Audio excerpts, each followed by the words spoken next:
अस्सलाम वालेकुम नाज़रीन, कुछ अहम तरीन तफसीलात आपके सामने रखेंगे। सैलाबी सूरत हाल वर्स्ट से वर्स्ट होती चली जा रही है। मेन स्ट्रीम मीडिया खामोश है, मेन स्ट्रीम मीडिया आपको कुछ नहीं दिखा रहा। यहाँ पर चीज़ें और इनके आफ्टर इफेक्ट्स जाके सामने आना शुरू होंगे तकरीबन 1 महीने बाद। आज डॉन का एडिटोरियल आप सब भी जाकर अगर पढ़ें तो उस एडिटोरियल के अंदर बाकायदा तौर पर बड़ा वाज़े लिखा गया है कि कितना बड़ा एग्रीकल्चरल लॉस हुआ है। सिर्फ यही नहीं लिखा गया है कि किस हद तक मजीद पाकिस्तान के अंदर लोग पॉवर्टी लाइन से नीचे जाएंगे। इस वक्त सिचुएशन बहुत ख़राब है। मेन स्ट्रीम मीडिया के ऊपर एक मुकम्मल खामोशी है। एक तो पूरी की पूरी पंजाब की काबीना पार्क व्यू को ही डिफेंड करने में लगी हुई है, पार्क व्यू के हवाले से ही आपको बताने में लगी हुई है। और जो पंजाब में इस वक्त लोगों की सिचुएशन है, पार्क व्यू से निकल कर अगर आप बाकी देखें तो लोग लिटरली बहुत कर्ब में हैं, लोग बहुत दर्द में हैं। किसान जो है वो तबाह बर्बाद हो चुका है, आपके माल मवेशी जिस हद तक डैमेज हो चुके हैं, आपका लाइफ स्टॉक डैमेज हो चुका है, आपकी फसलें तबाह हो गई हैं। आपको गंदम चावल इन फसलों के हवाले से जो शॉर्टेज और जो महंगाई देखने को मिलेगी, आपकी सब्जियां, आपका आलू यानी इस किस्म की जितनी सब्जियां हैं, ये वक्त के साथ आपको पता चलेगा। हमेशा ऐसी सिचुएशंस में बताया नहीं करती हुकूमतें, पाकिस्तान एशियाई ममालिक की बात कर रही हूँ खासकर, बताया नहीं करती, लेकिन इसके आफ्टर इफेक्ट्स महीने बाद जाकर समझ आएंगे जब महंगाई मजीद अरूज पर जाएगी, जब हालात बहुत ख़राब होंगे। अफसोस इस बात पर होता है कि जब पाकिस्तान को सैलाब हिट कर रहे हैं, जब पाकिस्तान का तकरीबन 60% हिस्सा या 60% लोग एक स्ट्रेस में है, एक कर्ब में, खौफ व हिरास है। लाहौर के बाकायदा सेटल्ड एरियाज तक के अंदर अब तो इस बार तो खौफ व हिरास है। उस वक्त में पाकिस्तान के वज़ीर आज़म चीन रवाना हो गए। क्यों इतने इंपॉर्टेंट होते हैं ये दौरे, और क्यों ये जो दौरे हैं बहरान के वक्त में अवाम के साथ खड़े होने के बजाय ये दौरे इंपॉर्टेंट होते हैं? क्या इन दौरों को मनसूख नहीं किया जा सकता? ऐसा क्या है इस दौरे में जिसको अचीव करना है और अवाम के साथ आप खड़े नहीं हो सकते? पहले बमा अहलो एयाल आपकी वज़ीर आला इससे कबल जो है वो जापान के दौरे पर थी। सैलाब से जब लोग सफ़र कर रहे थे वो जापान के अंदर मौजूद थी, और अब वज़ीर आज़म साहब पहुंच चुके हैं। ऐसी सिचुएशंस में तो लोग अमूमन क्या करते हैं कि अपने दौरे अगर ऑलरेडी कहीं मौजूद होते हैं तो अपने दौरे मनसूख करके अपने लोगों के बीच आते हैं और अपने लोगों के साथ आकर खड़े होते हैं, क्योंकि लोगों के साथ अपनी एक डायरस बनती है लोगों की। आप जो अवामी लीडर होता है उसके तो यही काम होते हैं, प्रैक्टिकली वो तो अवाम के साथ होता है। लेकिन यहाँ पर ऐसी सिचुएशन में वज़ीर आज़म साहब अपना दौरा प्लान करके चले गए हैं और वो बाकायदा तौर पे इस वक्त चाइना के दौरे के ऊपर हैं। ना हमारे कोई इमरजेंसी प्लान्स थे, भारत के अंदर बाकायदा हंगामी इजलास हुए, मीटिंग्स हुई, उनका जो फ्लड फोरकास्टिंग सिस्टम्स हैं उनके वो एक्टिव हुए, उनकी इमरजेंसी बाकायदा जितनी भी टीम्स हैं वो एक्टिवेट हुई, तमाम तर चीज़ें जो हैं बेहतरीन तरीके से उनकी एक्टिवेट हुई। लेकिन यहाँ पर कुछ भी एक्टिवेट नहीं हुआ, बल्कि यहाँ पर हुआ क्या कि यहाँ पर एक तो पूरी की पूरी काबीना पार्क व्यू को डिफेंड करने में लगी हुई है, और इस वक्त जो सिचुएशन बन चुकी है वो बहुत वर्स्ट है। इस वक्त सिचुएशन अगर मैं आपके सामने सारी एक एक करके रखूं जो बड़ा ज़रूरी है, पहले पार्क व्यू का मैं अगर आपको बताऊं तो एक तो एलडीए ने 17 नोटिस भेजे थे। 300 अरब का फ्रॉड अलीम खान साहब के जिम्मे है, लेकिन आपको अलीम खान के पास क्योंकि मीडिया चैनल भी है, अमीर भी है, पंजाब के भी अमीर तरीन, पाकिस्तान के भी, फिर बड़े लोगों के साथ उनके राब्ते भी, तो आपको मीडिया चैनल्स तो बिल्कुल खामोश दिखाई देंगे। यहाँ तक कि आपको मीडिया चैनल्स बाकायदा तौर के ऊपर निजी हाउसिंग सोसाइटी के साथ आपको रिपोर्टिंग करते हुए दिखाई देंगे। 11,000 कनाल की एक्सपेंशन की मंजूरी मरियम नवाज दौर में इन्हें दी गई, और लेकिन ये चीज़ें आपको मीडिया नहीं बताएगा। अलीम खान और उनकी टीम जो है वो इमरान खान के कुछ स्टेटमेंट्स चलाने की कोशिश करेंगे, वो सब कुछ होगा, लेकिन असल जो सच है वो यही है कि इसकी मंजूरी किस वक्त में हुई, मरियम नवाज के दौर में हुई। अगर यहीं से आगे बढ़ के अगर मैं बात करूँ, डॉन के एडिटोरियल की आपके साथ शेयर करूँ, तो डॉन ने एक एडिटोरियल आज लिखा है और वो आप सबको पढ़ना चाहिए। उस एडिटोरियल के अंदर डॉन न्यूज़ कह क्या रहा है, एग्रीकल्चरल लॉस इस एडिटोरियल का नाम है, जिसमें कहा गया कि the agricultural losses will weigh heavily on both the economy and people, more people are likely to step below the poverty line, यानी अब गुर्बत की लकीर से नीचे मजीद लोग जाएंगे, मजीद इससे जो है वो आपकी इकॉनमी जो है वो डाउन होगी। और यहाँ पर ये भी लिखा गया है कि for many of the affected farmers, mostly small holders, the devastation is total with crops, livestock, homes and livelihoods all swept away. यहाँ पे किसान की फसलें तबाह नहीं हुई, उसका घर भी तबाह हो गया है, उसका जानवर भी चला गया है। Left with nothing to live on, let alone invest in the next crop, more people are likely to slip below the poverty line. तो इस तरीके से जो मजीद लोग हैं वो गुर्बत की लकीर से नीचे जाएंगे। किसान ऑलरेडी टैक्स की चक्कर में, और किसान जिस तरह गुर्बत की चक्की में उसको पिसा गया है, ये हम सब बहुत अच्छे से जानते हैं। लेकिन अब जो इस वक्त सिचुएशन बन चुकी है उससे हालात जो है वो मजीद खराबी की तरफ जाएंगे। अब इस वक्त जो हालात हैं वो मजीद वर्स्ट इस तरीके से हैं कि पीडीएमए पंजाब की जानिब से दरियाए सतलज, रावी और चनाब में इंतहाई ऊंचे दर्जे के सैलाब और लाहौर, गुजरावाला, गुजरात डिवीजन में अर्बन फ्लडिंग के खदशात के पेश नज़र एक अलर्ट जारी किया गया है अब से ठीक आधा घंटा पहले।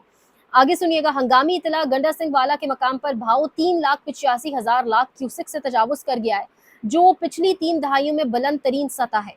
मुमकिन तौर पर सैलाबी रेले का भाव मजीद बढ़ सकता है। कसूर और मुल्हिका इलाकों में शदीद सैलाबी सूरत हाल का सामना है। मकामी इंतजामिया और रेस्क्यू इदारे हाई अलर्ट के ऊपर हैं। ये इस वक्त की तमाम तर सिचुएशन है। 1 से लेकर 3 सितंबर की बाकायदा डेट्स दी गई हैं, जिसमें कहा जा रहा है कि हालात मजीद वर्स्ट हो सकते हैं। एक बड़ा सैलाबी रेला जो है वो पाकिस्तान को दोबारा से हिट कर सकता है।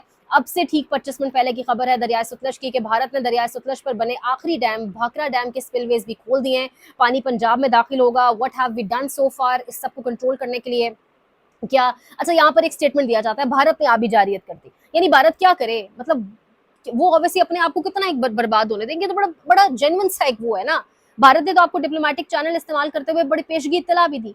आपने वाटर स्टोरेज सिस्टम्स क्यों नहीं बनाए? यही बारिशें भारत को भी तो हिट करती हैं। उनके पास एज ये होता है, वो पानी हमारी तरफ कर देते हैं, ठीक है, लेकिन आखिर उन्होंने कोई डैम्स भी बनाए होंगे। और क्या भारत ने आपको कहा था कि सोसाइटीज बनाएं जाके दरिया के किनारे, दरिया रावी की जगह पर? क्या भारत आपको कहता है कि इस किस्म के ठेकेदारों को, सेठों को जमीनें दे और उनको सोसाइटियां बनाने दे, उनको 11-11 हजार कनाल जगहों की एक्सपेंशन करने दे? क्या भारत आपको ये सब कहता है? क्या भारत आपको कहता है कि सैलाब के वक्त में आप जाके इस तरह के दौरे प्लान करें और अपनी आवाम के बीच से हट जाएं? यानी किस किस बात में आप भारत पर जो है वो डालेंगे, और किस तरह आप कहेंगे कि भाई भारत ने आबी जारियत कर दी? ये कब तक आप इस पर प्ले कर सकते हैं? यानी भारत ने तो नहीं कहा ना कि आप दरिया किनारे सोसाइटीज बनाओ और इजाजत दो लोगों को और वो घर बनाए। ये आपका काम था, इस चीज को अब कहीं तो फुल स्टॉप होना था, लेकिन बजाय इसके सियासी जोड़ तोड़ हुआ। आते ही पीडीएम की हुकूमत ने बाकायदा मंजूरी दी अलीम खान की। बाकायदा इस वक्त वहाँ पे 5 मरले का भी जो घर है, हबीब अकरम साहब बाकायदा वहाँ पहुंचे पार्क व्यू सिटी लाहौर के अंदर, और उन्होंने बाकायदा वहां से रिपोर्टिंग की है। जो एक 5 मरले का भी घर है वो भी 2 से ढाई करोड़ का है। यानी 2-2.5 करोड़ मतलब एक शख्स की पूरी उम्र की जमा पूंजी, पूरी लाइफ का उसके पास जो भी जुड़ा हुआ है, जो भी जमा पूंजी उसने लगा के वहां घर बनाया। किस तरीके से इन लोगों का इजाला होगा? बाकी पंजाब में जो हालात हो गए, लोगों को किस तरीके से कवर अप किया जाएगा, हालात किस तरफ जाएंगे? हम तो हमेशा एड्स वगैरह हम बड़े पैमाने पर ले लेते और एड्स लेकर वहीं से मामलात रफा दफा हो जाते हैं, अवाम तक वो एड्स पहुंचती हैं। प्रैक्टिकली कभी हमने अवाम के हालात को तो बदलते हुए नहीं देखा। भारत ने सलाल डैम के तमाम दरवाजे खोल दिए। दरिया चनाब में आइंदा 24 से 36 घंटे में बड़ा सैलाबी रेला आने का इम्कान। सैलाब की वार्निंग दोबारा जारी कर दी गई। तो ये इस वक्त सिचुएशन है। सिचुएशन थम नहीं रही, मजीद पानी वहां से आए जा रहा है। बारिशें उन इलाकों में जारी हैं। बीच में मौसम आज कुछ वक्त के लिए खुश्क जरूर हुआ है। ये किस तरीके से चीजें यहाँ से आगे बढ़ेंगी? पूरी की पूरी काबीना कहीं और लगी है। यहाँ पर ना फोकस और एक होता है, एक फोकस के साथ काम किया जा रहा होता है, वो नजर नहीं आ रहा। अब मैं अगर आपको बताऊं, यहाँ पर ये सिर्फ एक इमरान रियाज खान की खबर नहीं है। ये जितने भी रिपोर्टर्स ग्राउंड के ऊपर हैं, आगा शेख सरवर ने भी ये रिपोर्ट किया।